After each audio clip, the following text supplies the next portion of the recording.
Hello everyone. तो Sunday के इस स्पेशल वीडियो में आपका स्वागत है। जैसा कि वीडियो का आप टाइटल देख रहे हैं कि ऑपरेटर के गेम को नहीं समझा तो शेयर बाजार में आप प्रॉफिट नहीं बना पाओगे और सिर्फ चार्ट देखते ही रह जाओगे। तो क्या होता है ऑपरेटर का गेम और ये ऑपरेटर कौन होते हैं, इन सारी बातों के ऊपर चर्चा करते हैं आज डिटेल में। देखिए, सबसे पहले कि ऑपरेटर कम्युनिटी ये होती क्या है, कौन है ये लोग, कहाँ से आते हैं। ये तो फिल्मी डायलॉग फिल्मों में चलता है, बट मार्केट में भी इसको समझना जरूरी है। क्योंकि ऑपरेटर या तो इंस्टीट्यूशनल इन्वेस्टर होते हैं या प्रमोटर्स ग्रुप होते हैं। कहने का मतलब जिसके पास मनी पावर हो, इतनी ताकत हो कि वो मार्केट को ड्राइव कर सके, वो सारे फोर्सेस उसके साथ होने चाहिए, उसी को ऑपरेटर बोलते हैं। यानी कि बड़ा प्लेयर जिसके हाथ में किसी भी शेयर को ऊपर या नीचे ले जाने की ताकत हो। अब ये करते क्या है, बहुत सिंपल काम करते हैं। जो आप करना चाहते हो वही ये भी करते हैं। कम प्राइस पे बाय करते हैं और हाई प्राइस पे सेल करते हैं। यही आप भी करना चाहते हो, यही ये भी करते हैं। अब ये लोअर प्राइस पे माल खरीदते किससे हैं और हाई प्राइस पे माल बेचते किसको हैं? मेरा जवाब है आपसे। कम प्राइस पे माल भी आप ही से खरीदते हैं और बढ़े हुए प्राइस पे माल भी आप ही को बेचते हैं। नतीजा ये है कि ज़्यादातर ट्रेडर 95% ट्रेडर अपने ट्रेड में लॉस बुक करते हैं और 95% ऑपरेटर अपने ट्रेड में प्रॉफिट बुक करते हैं। तो जिसके पास पावर है वो जीत जाता है। अब आप चूहा होकर के हाथी से लड़ने चल देते हो, कहते हो जी मेरे पास तो चार्ट है, मैं तो टेक्निकल एनालिसिस जानता हूँ, ये जानता हूँ, वो जानता हूँ, फंडामेंटल पढ़ने आते हैं मेरे को। और आप हाथी से लड़ने चल देते हो जिसके पास सारी पावर है, सारी इंफॉर्मेशन तो है ही है, उसके अलावा पैसे की पावर है, ड्राइव करने की ताकत है। अच्छा, अब देखिए, इसको एक एग्जांपल से समझते हैं। मान लिया एक बस है, बस के अंदर 60 सवारी बैठी हुई है और एक ड्राइवर है। तब आप ये बताओ, 60 सवारी चाहे भी तो उस बस को डेस्टिनेशन पे टाइम से पहुंचा सकती हैं? नहीं। लेकिन एक ड्राइवर, सिर्फ एक ड्राइवर जिसके हाथ में स्टेयरिंग है, जो गाड़ी को चलाना जानता है, जिसको गाड़ी को चलाने की पावर है, वो कोशिश करे तो टाइम से पहले भी पहुंचा सकता है और चाहे तो डिले भी कर सकता है। लेकिन आप 60 मिलके भी कुछ नहीं कर सकते, बस वहीं की वहीं खड़ी रहेगी। जब तक वो नहीं चाहेगा बस नहीं चलेगी। तो सेम चीज़ यहाँ भी है। वो बस ऑपरेटर के हाथ में है, ऑपरेटर के कंट्रोल में है। वो जैसा चाहता है वैसा कर लेता है। अब हम क्या देखते हैं टेक्निकल, अब हम लोगों को ना चार्ट वार्ट बहुत अच्छे से देखना आता है। हम लोग सब सीखे पढ़े लिखे लोग होते हैं, अच्छे से समझते हैं। बहुत तरीके के पैटर्न बनते हैं, सारे पैटर्नों को आइडेंटिफाई कर लेते हैं और उसके हिसाब से काम करते हैं। जैसे देखिए, ये स्क्रीन पे 10 पैटर्न लगे हुए हैं। Head and shoulder, double top, double bottom, cup and handle, rounding bottom, wedge, pen and symmetrical triangle, ascending triangle and descending triangle. ये सारे पॉपुलर पैटर्न हैं जो आप भी देखते होंगे, आप में से बहुत से लोग देखते होंगे, या बहुत से लोगों को अभी टेक्निकल एनालिसिस नहीं आता होगा तो शायद वो नहीं देखते हो, उस पर मैं नहीं जाऊँगा। अब सवाल मेरा ये है कि ये पैटर्न जो हैं, ये बनाता कौन है, बनते कैसे हैं? अगेन जवाब ये है कि भाई ऑपरेटर ही बनाता है। अब ऑपरेटर ही अगर इसको बनाता है तो क्या उसको पता नहीं है कि ये पैटर्न बन रहे हैं? बिल्कुल पता होता है। सब कुछ उसको पता होता है, वही बनाता है पैटर्न को। और उस पैटर्न को देख करके आप काम करते हैं। आपके काम करने का, आप जितना काम करते हैं उसमें फिर फेल्योर का रेशियो इसलिए बढ़ जाता है कि काम तो आप अपनी समझ से ठीक ही करते हैं, लेकिन जिसके पास पावर है, जिस पैटर्न को बनाने वाला है, वो आपके अगेंस्ट है। बस इतनी सी बात है। तो अब इसको समझते हैं एक एग्जाम्पल से। एक एग्जाम्पल से समझेंगे, एक चार्ट को लगाएंगे और उसमें देखेंगे कि ऑपरेटर का गेम किस तरीके से चलता है। तो अब हम एक चार्ट को समझने की कोशिश करते हैं। ये हमने एक चार्ट लगाया है, एक कंपनी है, उसका नाम है इंडस टावर। इंडस टावर का चार्ट लगाया है, डेली चार्ट लगाया है। अब देखिए, इस चार्ट को हमने इसलिए लिया क्योंकि ये जब ये 150-52 के आसपास था तो हमने इसको आइडेंटिफाई भी किया था और वीडियो भी डाला था, वो आप देख सकते हो। तो अब वो कैसे आइडेंटिफाई किया था, ऐसे कोई सिग्नल जनरेट हो रहे थे, वो सब उस वीडियो के अंदर बताया है हमने। लेकिन अब इस चार्ट को थोड़ा सा ऑपरेटर के एंगल से एनालाइज करने की कोशिश करेंगे, और कैसे हमारी साइकोलॉजी काम करती है और ऑपरेटर कैसे उसमें गेम खेल जाता है, इस चीज़ को निकालने की कोशिश करेंगे। क्योंकि देखिए, ये यहाँ से चलता है, ऊपर गया फिर नीचे आया, ट्रायंगल बनाया, ऊपर गया नीचे आया, फिर यहाँ से ऊपर गया। अभी ये काम कर रहा है 190-91 के भाव पे। अब ये देखेंगे, ये सपोर्ट ये तोड़ करके काम कर रहा है। 183 के आसपास इसका सपोर्ट था, उसके ऊपर तोड़ करके 3 दिन से लगातार क्लोजिंग दे रहा है। आपको ऑपरेटर खींच करके कहाँ ले आया? अब ऑपरेटर ने कहाँ पे माल खरीदा था लास्ट, ये मैंने नीचे मेंशन किया हुआ है। ऑपरेटर ने जो माल खरीदा था 157 रुपये से लेकर के 171-72 रुपये तक, यानी कि एवरेज जो है 167 रुपये की, 167 या 65 रुपये की उसकी एवरेज बाइंग निकल करके आ रही थी। वो कैसे देखा वो मैं आपको बताऊंगा। अब ये यहाँ से ऑपरेटर ने देखो, नीचे से यहाँ पे माल भरा एक बार पहले, फिर यहाँ ऊपर लेकर के गया। अब ऊपर जब लेकर के गया तो ये जो बड़ी बड़ी कैंडल दिख रही है ना, अब इनकी अगर आप गर्त में जाओगे, इनकी डिटेल में जाओगे ना, तो पता चला कि लगेगा कि जी ये सेलिंग जो हो रही है वो बिना वॉल्यूम के हो रही है। क्योंकि जब ऑपरेटर काम स्टार्ट करता है, लोअर लेवल पे काम स्टार्ट करता है, उस समय सारे टेक्निकल लेवल टूट चुके होते हैं। वहीं पे कहीं नीचे से वो बाइंग करनी शुरू करता है, और वो बाइंग करता है बड़े बड़े ऑर्डर्स डाल करके, क्योंकि उसको ज़्यादा माल एकदम से उठाना होता है। बहुत सारा माल भर लेता है, और उसके बाद वो धीरे धीरे ऊपर चलता है। जब किसी टेक्निकल सपोर्ट को वो तोड़ता है, टेक्निकल रेजिस्टेंस को वो तोड़ता है, तो सारे लोग कूद करके आते हैं, इसको लेना है लेना है लेना है, तो वो कंफर्ट जोन में चला जाता है। जैसे अभी मैं यहाँ पे बात करूँगा, 180 रुपये के ऊपर 184 रुपये का जब भाव उसने तोड़ा, 183-84 का जो भाव है उसके ऊपर जब ये 3 दिन टिका, तो ऑपरेटर आ गया आपका कंफर्ट जोन में। अब आपको लग रहा है कि यहाँ पे माल उठाया जा रहा है। हाँ, माल बिल्कुल उठाया जा रहा है, डिलीवरी उठाई जा रही है, लेकिन डिलीवरी साथ में बेची भी जा रही है। बेच कौन रहा है? ऑपरेटर। खरीद कौन रहा है? आप। ऑपरेटर थोड़ा सा जैक लगाता है, भाव ऊपर चला जाता है।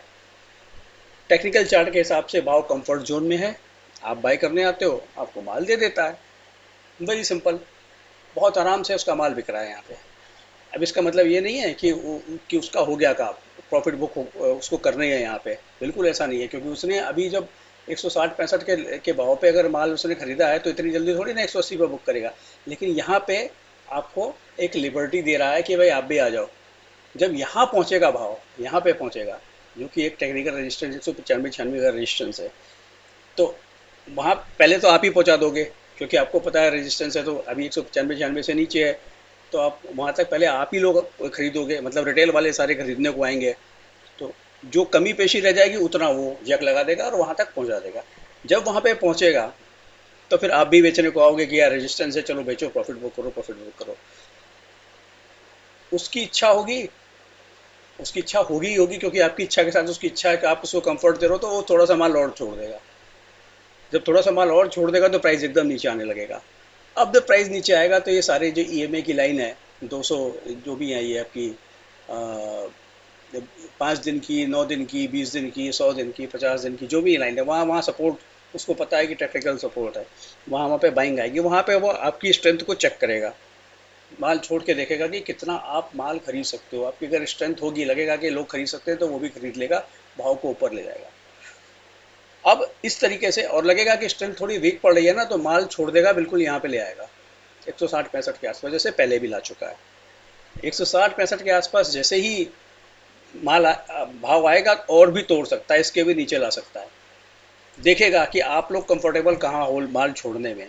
जब आपसे यहाँ से माल छुड़वा लेगा नीचे, तो वहाँ पे माल अपना भरेगा।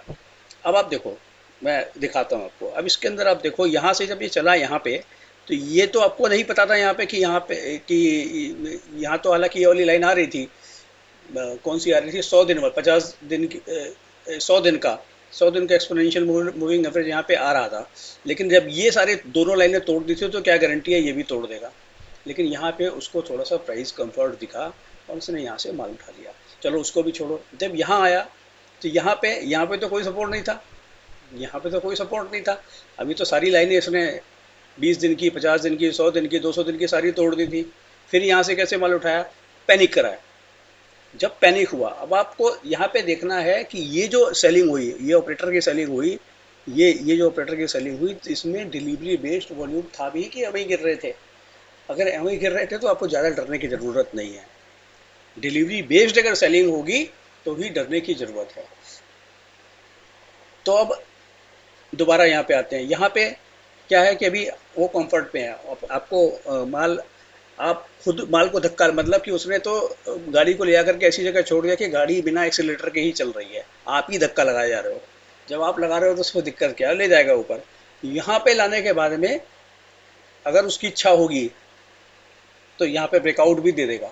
अगर यहाँ पे लगेगा कि भाई बाहर उसको ठीक ठाक है, कि सपोर्ट आपका ठीक ठाक मिलता दिख रहा है, हो सकता है ब्रेकआउट भी दे दे और वॉल्यूम के साथ दे दे और मजबूती से और माल खरीद ले और ऊपर ले जाए। फिर ले आकर के 220-25 के आसपास डिस्ट्रीब्यूशन करना शुरू कर दे। देखिए, ऊपरी लेवल पे जब भी डिस्ट्रीब्यूशन होता है ना, तो आपको हायर टॉप हायर बॉटम हमेशा दिखाई देगा। आप रहोगे कंफ्यूज कि भाई हायर टॉप हायर बॉटम में बढ़िया चल रहा है, जब ये टूटेगा तब मैं निकलूंगा। ऐसा होता नहीं। जबकि वो हायर टॉप हायर बॉटम में आपको देखना पड़ेगा कि वॉल्यूम किस तरीके से चल रहा है। अगर कम वॉल्यूम के साथ हायर टॉप हायर बॉटम बन रहा है ऊपर के लेवल पे, देखो जब भी डिस्ट्रीब्यूशन होता है ना शेयर बाजार में, हमेशा ऐसा ही होता है कि जब भाव काफ़ी ऊपर पहुंच जाता है तो वो अपनी फंडामेंटल वैल्यू से 20-30% ऊपर चला जाता है। अब 20-30% ऊपर जा करके जब उसकी वैल्यू ज़्यादा हो जाती है तो माल छोड़ना इतना आसान नहीं होता है। तो इसलिए पैटर्न बनाए जाते हैं positive higher top higher bottom के, लेकिन उसमें माल छोड़ा जाता है थोड़ा थोड़ा थोड़ा थोड़ा थोड़ा थोड़ा। जब अब अब मान लिया उसका 70-80% माल कट चुका है, उसको पता है कि रिटेल वाले इतनी आसानी से कोई लेगा नहीं इस भाव पे। 30% माल जो बचा है वो एकदम छोड़ देगा। वो उसने एवरेज प्राइस के आसपास में निकालना पड़ा तो 70% माल पे तो वो 40-50-60% का प्रॉफिट बना चुका है। उसको परेशानी क्या है? इसी तरीके से गिरते समय अब ये ऊपर लेकर के गया। अब मान लिया जहाँ पे उसने एक्यूमुलेशन किया है, अच्छा एक्यूमुलेशन किया है, उससे 1-2% 4% नीचे भी आ गया और वॉल्यूम नहीं है, तो डरने की बात नहीं होनी चाहिए। वो सारे पैटर्न तोड़ेगा वो, लेकिन डरने की बात नहीं होनी चाहिए कि वो आपसे माल छीनने आया है वहाँ पे। जब पैटर्न सारे टूटेंगे तभी तो आप छोड़ोगे माल, वरना छोड़ोगे नहीं। आप कहोगे यार मेरी तो लाइन है यहाँ पे, मेरी तो लाइन ही नहीं कट रही है, अभी मैं कैसे छोड़ दूँ? पैटर्न तोड़ेगा, आप कहोगे नहीं यार हटाओ, पता नहीं क्या हो जाएगा इसके अंदर। आप बेचने आओगे, वो खरीद लेगा। तो इस तरीके से ऑपरेटर के गेम को पकड़ना बहुत ज़रूरी है। अब इसमें मैं आपको जो जिस तरीके से मैं डेटा देखता हूँ, अब देखिए यहाँ मैंने डेटा देखा है इनका। तो कल का डेटा अगर इनका देखेंगे तो कल का डेटा देख करके ये लग रहा है, जो कि आपको एक बड़ी सी कैंडल दिखाई दे रही है, उसके अंदर वॉल्यूम तो है, वॉल्यूम तो है, लेकिन वॉल्यूम कर कौन रहा है? वॉल्यूम कर रहे हो आप और हम। वो नहीं कर रहा है क्योंकि जो नंबर ऑफ ऑर्डर्स हैं वो, तो उसका साइज हो गया छोटा, क्वांटिटी हो गई बड़ी, लेकिन नंबर्स ऑफ ऑर्डर्स हो गए छोटे। तो नंबर्स ऑफ ऑर्डर छोटे होने का मतलब ये है कि रिटेल पार्टिसिपेशन बढ़ गया, छोटे ऑर्डर्स वालों का पार्टिसिपेशन बढ़ गया। क्यों बढ़ गया? रिपीट कर रहा हूँ, क्योंकि वो आप पहुँच गए कंफर्ट जोन में, सपोर्ट के ऊपर। ये रेजिस्टेंस था, रेजिस्टेंस जैसे ही टूटा ये बन गया सपोर्ट, तो आप सपोर्ट के ऊपर पहुंच गए, तो कंफर्टेबल हो गए बाय करने में। आप कंफर्टेबल हो गए बाय कर रहे हो, वो भी अपना आराम से आपके साथ साथ चल रहा है।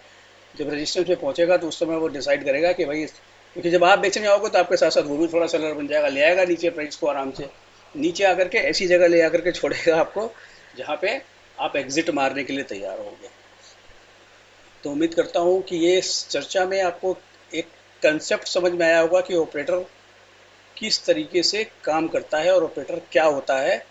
और जब तक ऑपरेटर की चाल को हम नहीं समझेंगे ना, हम कितने भी एफर्ट मान लें, कितने भी चार्ट देख लें, वो हमें किसी ना किसी तरीके से फंसा ही लेगा। मैं भी पहले कई बार इन जालों में फंस चुका हूँ। एग्जाम्पल के तौर पे आपको बताता हूँ। आज से करीब 3 साल पहले बजाज फिनसर्व के शेयर में मेरे को फंडामेंटल वैल्यू, क्योंकि फंडामेंटल देखने की बड़ी आदत है यार। हम समझते हैं कि हम तो पढ़े लिखे हैं, समझदार हैं, हमने जो फंडामेंटल देखा है वही काम करेगा और उसके अलावा कुछ हो नहीं सकता। ये गलतफहमी हो जाती है हम लोगों को, मुझे भी हो गई थी। तो जब बजाज फिनसर्व का शेयर 14-15 हज़ार की रेंज में पहुंच गया था आज से 3 साल पहले, तो मुझे लगता था ये ओवर वैल्यूड है, और ये ओवर वैल्यूड मेरे हिसाब से था और शायद था भी। तो मैंने उसको शॉर्ट कर दिया। शॉर्ट करने के बाद वो चला गया 18 हज़ार, 18.5 हज़ार, और गिर के राजी नहीं था वहाँ पे। उस समय मैं इस तरीके से चीज़ों को नहीं देखता था। क्योंकि लर्निंग तो डे बाय डे आप जब काम करते हो तो आती है। हालांकि वो गिरा, क्योंकि फंडामेंटल वैल्यू पर उसको अल्टीमेटली आना था। आज आपका निफ्टी 19,500 20,000 के आसपास है और वो वही 14-15 हज़ार पे धक्के खा रहा है। नहीं चल पा रहा क्योंकि फंडामेंटल वैल्यू उसमें उतनी थी नहीं उस समय भी। लेकिन अगर इस चीज़ को देखा होता तो फिर ये ऑपरेटर की चाल को समझ लिया होता और शायद जो लॉस किया था उस समय वो नहीं किया होता। तो एक बहुत बड़ी लर्निंग आपको दे रहा हूँ। ऐसी लर्निंग आपको शायद यूट्यूब में कहीं कहीं मिले या ना मिले, इस चीज़ की तो कोई बात करूँगा नहीं। लेकिन आप इस लर्निंग से कुछ सीखना चाहते हैं तो ज़रूर सीखिए। और अगर इसको और डिटेल में सीखना चाहते हैं तो मेरे व्हाट्सअप नंबर जो स्क्रीन में फ्लैश हो रहा है उसको मेरे को व्हाट्सअप कीजिए। देखेंगे किस तरीके से कोई प्रोग्राम कंडक्ट करके आपकी लर्निंग को और बढ़िया बेहतर बनाया जा सकता है। Thank you very much.